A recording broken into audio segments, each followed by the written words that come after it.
ગંગાબેન ચમનજી ઠાકોર. એ હતું ના દુખાતું ને એવું થતું. તકલીફ આ ગોઠનું હતું તે ઓપરેશન કરી, કોઈ તકલીફ નહીં હાલ. ઠાકોર રેખાબેન ચમનજી. મારી મમ્મીને પેટમાં દુખાતું હતું એટલે મહિનાની દવા આપી હતી પણ કોઈ યોગ્ય ના લાગ્યો એટલે અમે પાટણ આવ્યા. એટલે રોશનીબેન ના ત્યાં એટલે રોશનીબેને એમ કીધું કે બધી રિપોર્ટો બધું કરાયું. એને એમ કીધું કે કોથળીમાં ગર્ભાવતીમાં કેન્સરની ગોઠ હતી.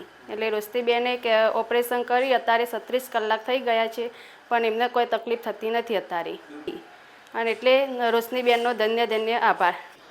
ઠાકોર ગગીબેન પેશન્ટ મારા ત્યાં વધારે પડતા માસિકના સ્ત્રાવ થવાની કમ્પ્લેન સાથે આવ્યું હતું તથા સફેદ પાણી તેમને વધારે પડતું હતું. જરૂરી ફિઝિકલ એક્ઝામિનેશન અને બ્લડ રિપોર્ટ પરથી નિદાન મૂકવામાં આવ્યું કે પેશન્ટને ગર્ભાશયના મુખનું કેન્સર હોઈ શકે.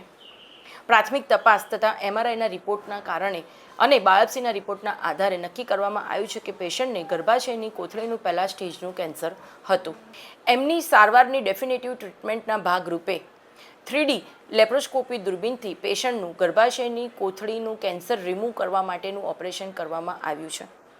3D લેપ્રોસ્કોપીથી ઓપરેશન કરવાના કારણે પેશન્ટને શરીરની અંદર માંસપેશીઓ અને રક્તવાહિનીઓની અંદર નુકસાન ઓછામાં ઓછું થયું છે તથા ઓપરેશન દરમિયાન લોહીનો સ્ત્રાવ બ્લીડિંગ ઘણો ઓછો રહ્યો છે. લેપ્રોસ્કોપીથી ઓપરેશન કરવાના કારણે જટિલમાં જટિલ ડિસેક્શન મારા માટે બહુ સરળ બન્યું છે અને પેશન્ટના શરીરને ઘણો સારો ફાયદો મળેલ છે.